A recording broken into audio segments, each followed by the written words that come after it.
नहीं चलेगी, नहीं चलेगी। भाजपा तेरी तानाशाही नहीं चलेगी, नहीं चलेगी। ताड़ी फोड़, દિલ્હીમાં રાહુલ ગાંધી સહિતના નેતાઓની અટકાયત સામે ભરૂચ કોંગ્રેસનો ઉગ્ર વિરોધ, અનેક કાર્યકરો ડિટેઇન। દિલ્હીના જંતર મંતર ખાતે વિદ્યાર્થીઓ પર થયેલા લાઠીચાર્જ અને તેમના સમર્થનમાં પહોંચેલા કોંગ્રેસના રાષ્ટ્રીય નેતાઓ રાહુલ ગાંધી તથા મલ્લિકાર્જુન ખડગેની અટકાયતના ઘેરા પ્રત્યાઘાત ભરૂચમાં પડ્યા છે। સરકારની આ કાર્યવાહીના વિરોધમાં ભરૂચ જિલ્લા કોંગ્રેસ સમિતિ દ્વારા રસ્તા પર ઉતરીને ઉગ્ર દેખાવો કરવામાં આવ્યા હતા। ભરૂચના હાર્દસમાં પાંચબત્તી વિસ્તારમાં કોંગ્રેસના આગેવાનો અને કાર્યકર્તાઓ એકત્રિત થયા હતા અને સરકાર વિરુદ્ધ જોરદાર સૂત્રોચ્ચાર કરી વિરોધ નોંધાવ્યો હતો।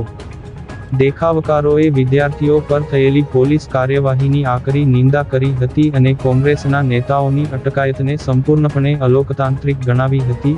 આ ઉગ્ર વિરોધ પ્રદર્શન દરમિયાન પોલીસ અને કોંગ્રેસના કાર્યકરો વચ્ચે ઘર્ષણના દ્રશ્યો સર્જાયા હતા।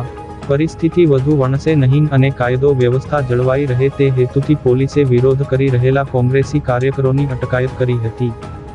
આ વિરોધ પ્રદર્શન અંગે ભરૂચ જિલ્લા કોંગ્રેસ પ્રમુખ રાજેન્દ્રસિંહ રાણાએ આક્રોશ વ્યક્ત કરતા જણાવ્યું હતું કે પોતાના હક માટે લડતા વિદ્યાર્થીઓ પર લાઠીચાર્જ કરવો અને વિરોધ કરી રહેલા નેતાઓની અટકાયત કરવી એ લોકશાહીના મૂલ્યો પર સીધો પ્રહાર છે।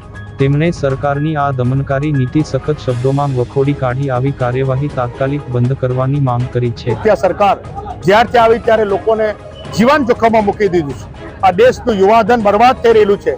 એના માટે થોડાક જ યુવાનો ભેગા થઈ અને અસંખ્ય લોકો ભેગા થઈ ગયા ધીરે ધીરે આખા દેશમાંથી અને જંતર મંતર પર ભેગા થઈ અને એક આંદોલનના સ્વરૂપમાં થઈ ગયું। ત્યારે એને કુચલવા માટે આ તાનાશાહની સરકારે ગુજરાતીઓ બે દ્વારા ગુજરાતનો શું ગર્વ હોય પણ ગુજરાતથી મારું માથું ઝૂકી જાય છે તો ગુજરાતી છું, કારણ કે બે ગુજરાતીઓ દ્વારા જ્યાં દેશનું યુવા આ દેશનું ભવિષ્યને આ બેન દીકરીઓને જે રીતે દબાવવામાં આવી, જે રીતે સોશિયલ મીડિયા પર ફોટા અને વિડીયો વાયરલ થયેલા છે, ગમે તેમ રીતે લાઠીચાર્જને કરવામાં આવ્યું, એના વિરોધમાં અમારા ઓપોઝિશન લીડર રાહુલજી અને ખડગેજી એની ચર્ચા કરવા માટે સંસદમાં માંગણી કરી તો એક લફ્ઝ પણ ચર્ચા ના કરી શાસક પક્ષે તો એમના દ્વાર પર ગયા પ્રધાનમંત્રીના અને ત્યાં પણ એવો બહાર ના આવ્યા ચર્ચા કરવા માટે। 1 કલાક રાહ જોઈ પોલીસના દમનથી એમની ધરપકડ કરવામાં આવી। જે દેશનું ભવિષ્ય રાહુલ ગાંધી છે, આ દેશનું યુવા એમના ભવિષ્ય જોઈ રહેલું છે, એની ધરપકડ કરવામાં આવી। ખડગેજીની ધરપકડ કરવામાં આવી, પ્રિયંકાજીની અસંખ્ય સાંસદોની ધરપકડ કરવામાં આવી। એને સખત શબ્દોમાં અમે વખોડીએ છીએ અને આ જે આંદોલન છે એને કુચલવામાં આ સરકાર તાનાશાહી કરી રહી છે। ભારતીય જનતા પાર્ટી શાનમાં સમજી જાય। આજે ભરૂચ જિલ્લાના શહેરમાં અમે ખાલી દેખાવો કરી રહ્યા છે। હજુ જો આ તાનાશાહ સરકાર નહીં સુધરે તો કોંગ્રેસ રોડ પર આવશે, વાર નહીં લાગે।